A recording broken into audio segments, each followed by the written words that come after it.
Some elephants have broken out of Kruger. They are causing a lot of damage. If we don't capture these animals, it's nearly sure they're going to be killed. You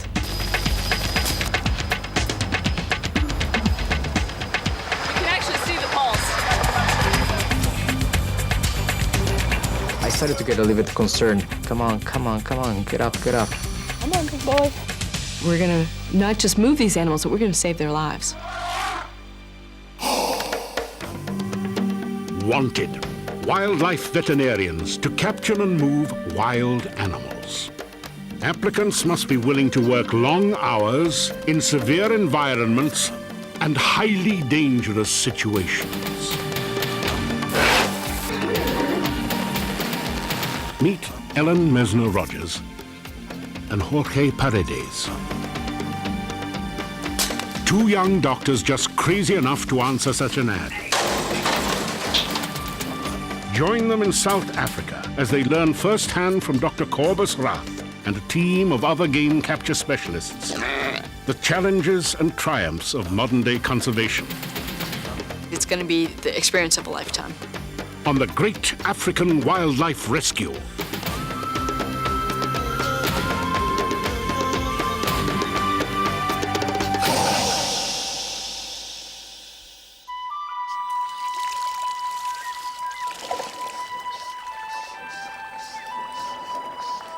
Elephants are one of the animals I'd really like to work with, particularly here in the wild.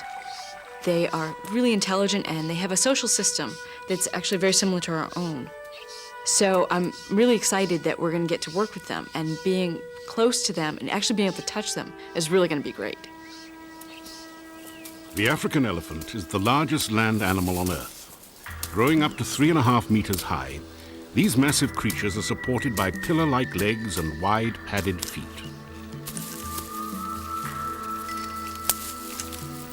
Elephants spend 16 hours a day eating up to 250 kilograms of leaves, grass, fruit, and small twigs.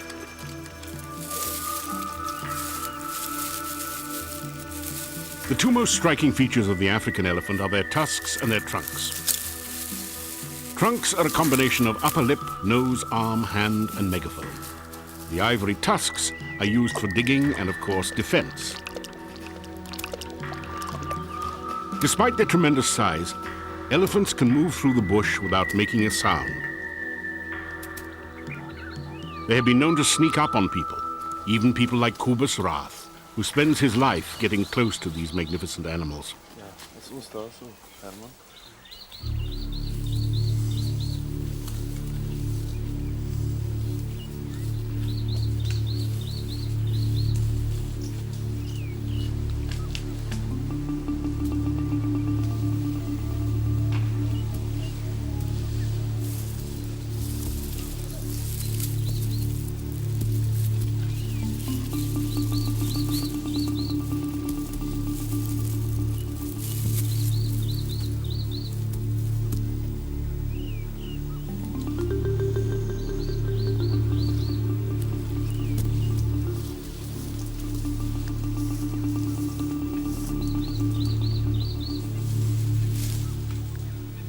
The bull flares his ears in an effort to intimidate the man.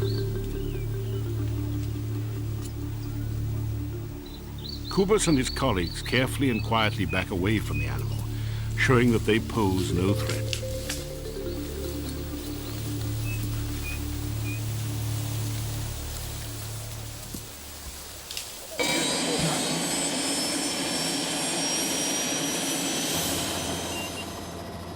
On this day in late July, Ellen and Jorge are given their first opportunity to work with elephants in the wild. Cobus leads them on an assignment to capture a small group of teenage male elephants. These young bulls broke out of Kruger National Park and were last reported rampaging through the fields of a nearby farm. When male elephants reach puberty, they're kicked out of the herd and forced to learn how to fend for themselves. However, these young males can easily get into trouble if they're not supervised by an adult male. So they're kind of hanging out in a gang. They're out causing trouble, just like some adolescents. They don't really know how to behave yet, and they're just doing what they want to do.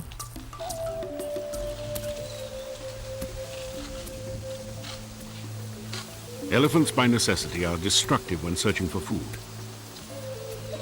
A giraffe eats the leaves off treetops but does not touch the branches or bark. An elephant, on the other hand, will strip the entire tree from buds to roots.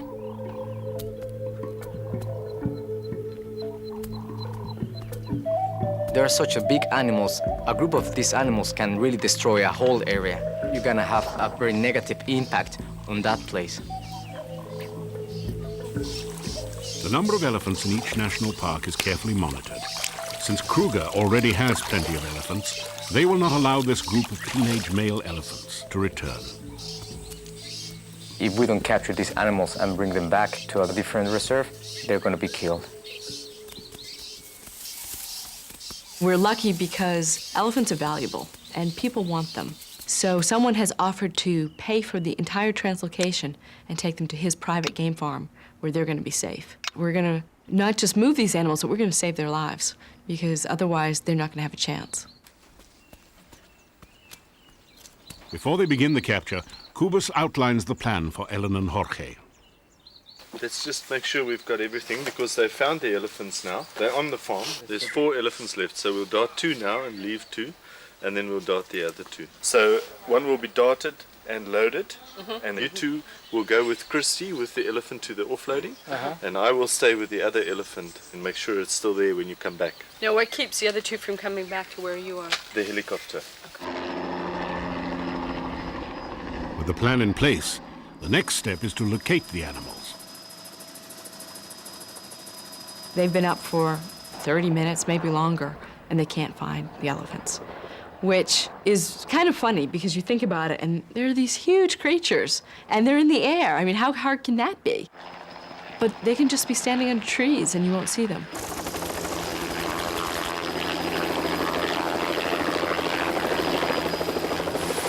These elephants are proving difficult to locate, so capture leader Chris Mossert decides that Cubas will join the helicopter crew for the next attempt.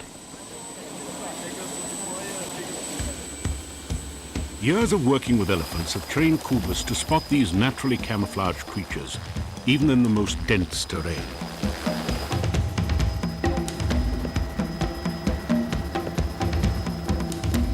The farm where the elephants were last seen is vast. If the animals are not found soon, the capture team will have to postpone the move. Just as the team is about to give up, Cubas spots the bulls.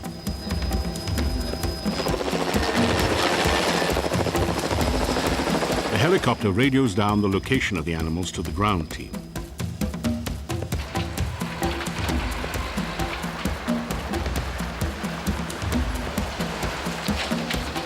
The elephants will be anesthetized with drug-filled darts shot from a gas-charged rifle. The kind of drugs that we're using now to capture these animals, the elephant, need to be quite a small amount to be able to fit in a dart and then be able to knock down these animals. So it's a very concentrated drug, but very powerful.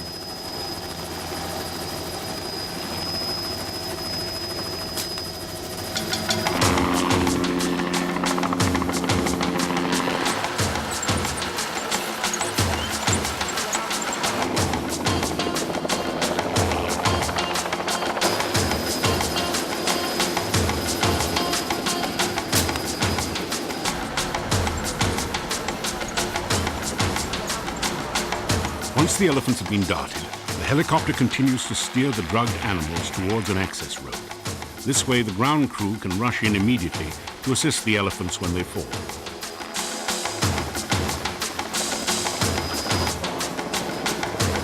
By the time the ground team arrives, all 3 elephants have been darted. 2 of them have fallen, but 1 is still up and walking. The helicopter drives the conscious elephant away from the other 2 so that the crew can move in safely.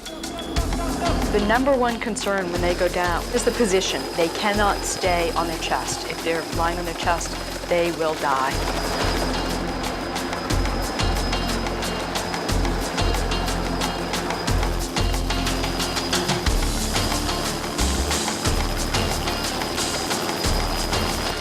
The only way they can breathe is by their trunk. So that's my job in here. Take the trunk, put it straight, and this way it will be more easy for him to breathe. The 2 unconscious elephants are fine, but there is a problem with the 3rd animal. It could be the first dart did not fully penetrate the elephant's thick hide, or this particular animal requires more anesthetic. Either way, the elephant must be redarted immediately.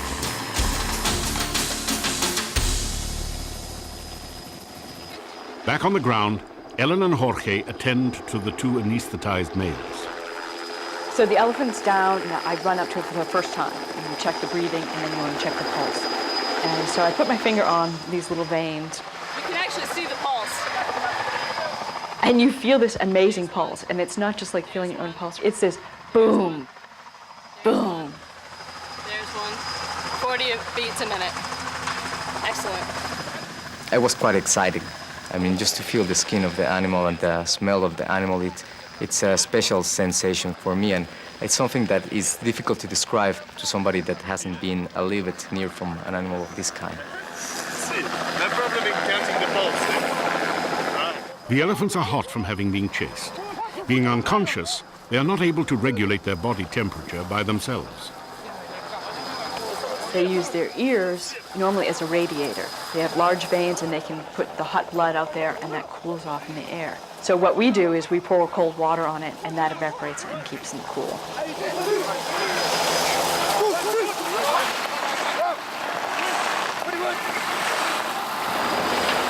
Just 50 meters from where the vets are stabilizing their patients, the helicopter hovers above the third elephant. If that elephant starts coming to the place that we are working with this other one, we could be in very serious problems, because that animal is quite excited by now, and he's going to hurt somebody. Kubus and the team cautiously approach the staggering giant.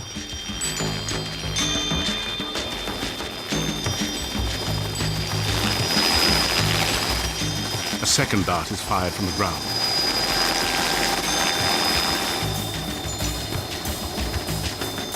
There's a big difference between watching an antelope stagger and fall and watching an elephant.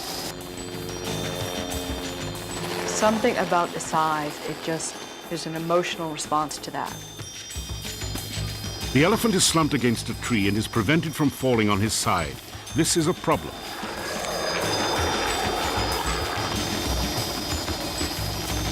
With his back legs still standing, all of his weight rests directly on his chest.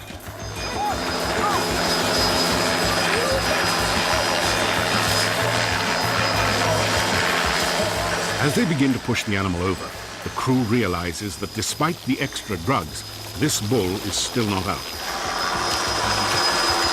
It is dangerous for the men to be in such close contact with a semi-conscious elephant.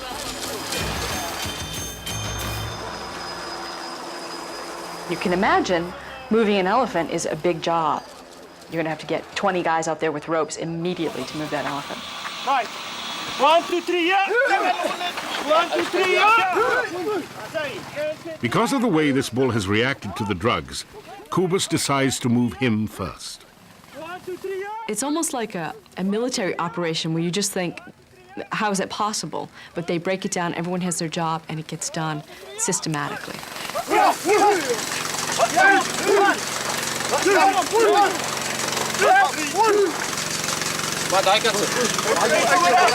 People who go into this field do it because they love it, and they do it because they love the animals. And whether you're a new person like I am, or you're like Kubus and you've done thousands of elephants, there's still a special feeling that you don't lose.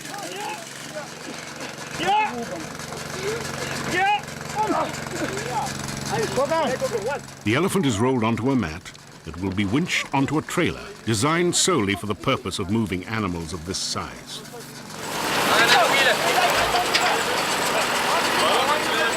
There is only one vehicle available for this capture, so the males have to be moved one at a time.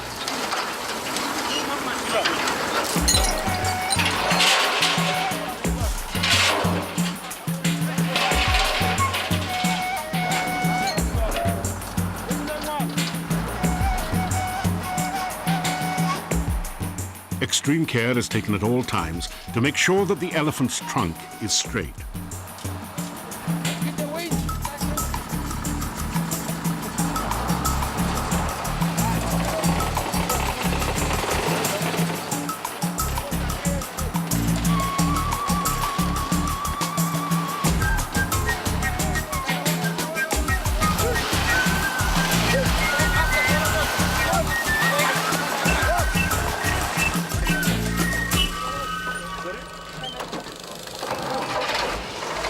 us will stay behind to monitor the other two, while Ellen and Jorge ride along with Chris to the holding area.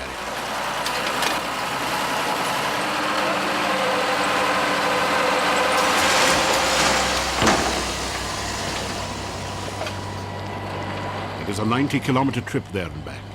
And since it is not safe for any animal to be kept under sedation for too long, Chris drives with all possible speed. And these are not paved roads. These are dirt roads. They're bumpy. And he's doing okay because he's, in a regular vehicle. We're in the sled. And we're being just bounced around, and we're trying to hold on really for dear life because if you fall, they're not going to stop. They're more concerned about the elephant. With 15 minutes left in the drive to the holding boma, the crew notices that the elephant is showing signs of regaining consciousness.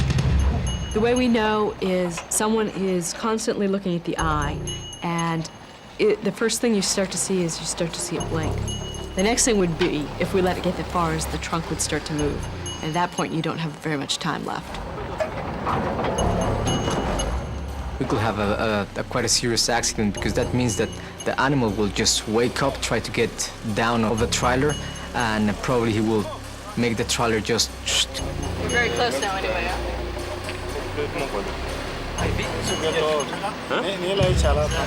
If it wakes up, that elephant is in trouble, and we're in trouble. We're in big trouble. Jorge injects a small amount of anesthetic directly into the elephant's bloodstream to make sure he stays asleep until they reach the enclosure.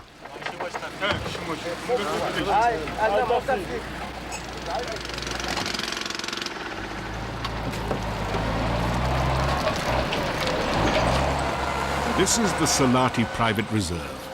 Near the center of this protected area is a reinforced holding pen where our young elephants will adjust to their new surroundings.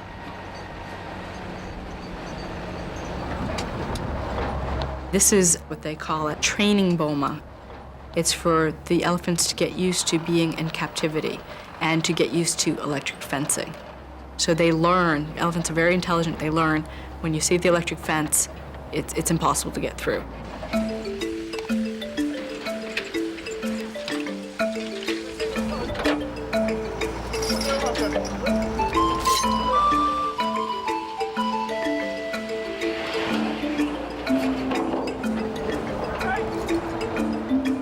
Safely inside the boma, the elephant is given a reversal drug. Within minutes, he should be completely awake and back to normal.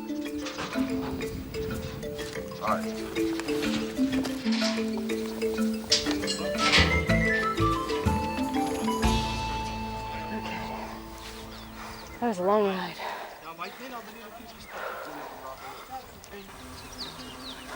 They just gave the reversal. And we should see him starting to get up in just a few seconds. Being this close to these animals and being responsible for them is terrifying. It's that look of death, I think. Even though it's an anesthesia and you haven't shot it and it's not dying, it still looks like it's dying. I started to get a little bit concerned, and everybody was just, you can see on the lips of everybody just, come on, come on, come on, get up, get up. Come on, big boy. There we go. Hello.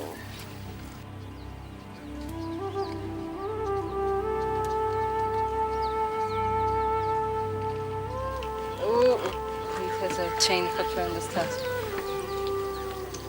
Come on, it's up to your head. There we go.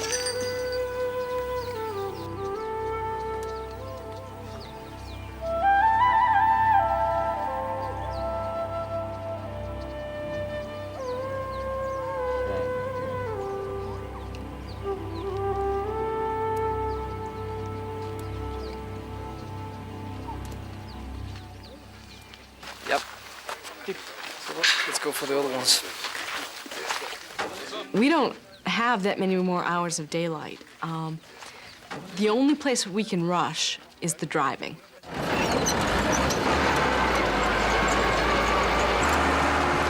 The crew has been working all day, and there are still 2 elephants to transport. The exhausting process begins again, with the lifting and moving of an animal the size and weight of a truck.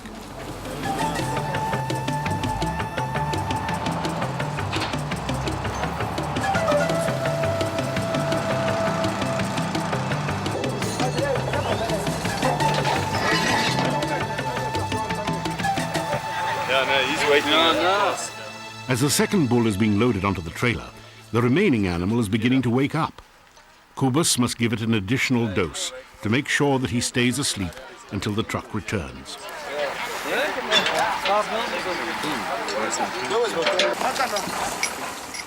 I started to get concerned. I think by the time we finish with the last animal, it's gonna be completely dark. It's okay, I can go. Ellen is over here, so no problem.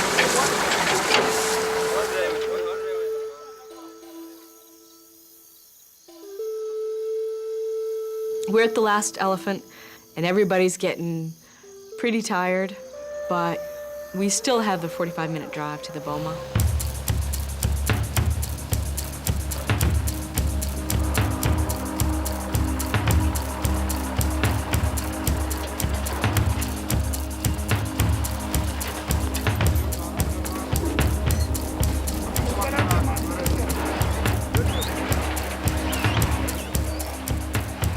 The good thing was that we were able to capture the 3 animals in the same day, and we were able to put them together because the social structure of their life is so strong that they need this kind of companion.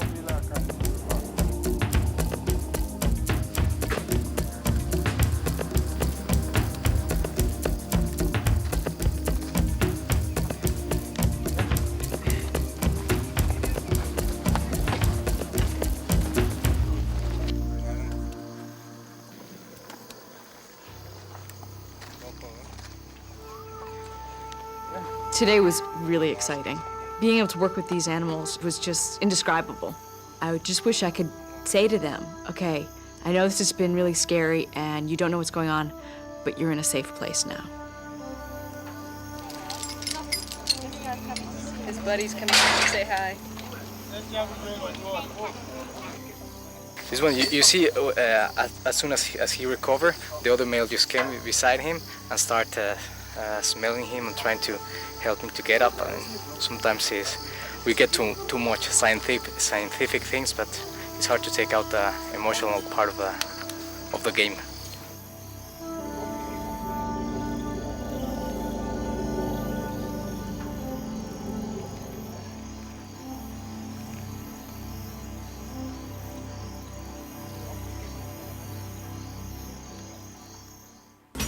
Coming up on the Great African Wildlife Rescue. They're very dangerous. Stay out of the way of their hooves. Their first rule is survival. It's run and fight or perish.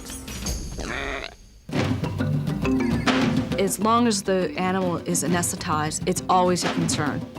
At this point, he was still sleeping, but we knew that he was not very deep, that he could wake at any time.